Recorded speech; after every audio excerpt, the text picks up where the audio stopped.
ఇప్పుడు డాక్టర్ గారు ఇప్పుడు పరిశుభ్రం గురించి పిల్లలను చూస్తున్నారు. ఇటీవల కొంతమందికి కమల పిల్లలు వీళ్ళంతా న్యూ బోర్న్ బేబీ జన్మిస్తున్నారు. నేను ఒక హాస్పిటల్లో చూశాను. ఒకే డబ్బాలో ఇద్దరికి పాలు ఇస్తున్నారు. ఒకే డబ్బాలో అంటే వాళ్ళిద్దరు కమల పిల్లలు, ఇద్దరు ఒకే రకంగా ఉంటారు. వీళ్ళిద్దరికి ఏమవ్వదు.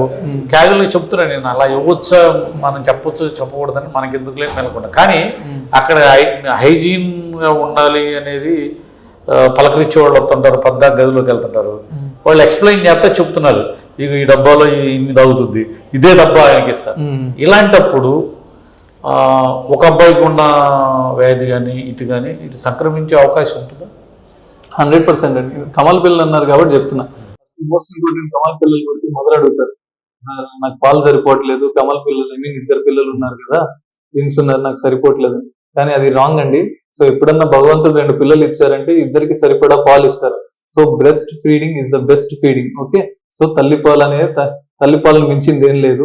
సో మాక్సిమం తల్లిపాలు ఒక సైడ్, ఒక రైట్ సైడ్ ఒక బ్రెస్ట్ ఒక బేబీకి అట్లీస్ట్ 15-20 మినిట్స్ ఇవ్వండి, ఇంకో సైడ్ ఇంకొక బేబీకి. అంతేగాని ఫస్ట్ ఇచ్చేటప్పుడు కొంతమంది ఏం చేస్తుంటారంటే మదర్స్ ఇటు సైడ్ కొంతసేపు ఓ బేబీకి ఇచ్చి ఇచ్చేస్తారు. ఫస్ట్ 4 మిల్క్ అనేది ఉంటుందండి, తర్వాత హైండ్ మిల్క్. ఈ 4 మిల్క్ అనేది దాహాన్ని తీరుస్తుంది, హైండ్ మిల్క్ అనేది బేబీకి కొంచెం బాగా ఫ్యాట్ కంటెంట్ ఉంటుంది. సో ఒక సైడ్ ఆఫ్ బ్రెస్ట్ అనేది ఒక బేబీకి ఇచ్చేయాలి, ఇంకొక సైడ్ ఇంకొక బేబీకి ఇవ్వాలి. అండ్ మీరు అన్నట్టు ఇంకోటి మీరు అడిగారు, ఈ ఫీడింగ్ బాటిల్స్ ఒకవేళ ఫార్ములా కనుక ఇవ్వాల్సి వస్తే ఏ బేబీ బాటిల్స్ వాళ్ళకు ఉంటే మంచిదండి. ఎందుకంటే ఇన్ఫెక్షన్ అనేది, క్రాస్ ఇన్ఫెక్షన్ అనేది జరుగుతుంది. వన్స్ కంటామినేట్ అయితే, సపోజ్ అనుకోకుండా ఒక బాటిల్ కనుక కంటామినేట్ అయ్యి ఇదైనా కానీ మళ్ళీ అనవసరంగా ఇద్దరు బేబీస్కి వచ్చినట్టు ఉంటుంది. So as much as possible main thing, ఏ బేబీ యొక్క ప్రొడక్ట్స్, ఏ బేబీ యొక్క ఎస్పెషల్లీ ఫీడింగ్ రిలేటెడ్ ఇద్దరికి సపరేట్గా ఉంటేనే మంచిది.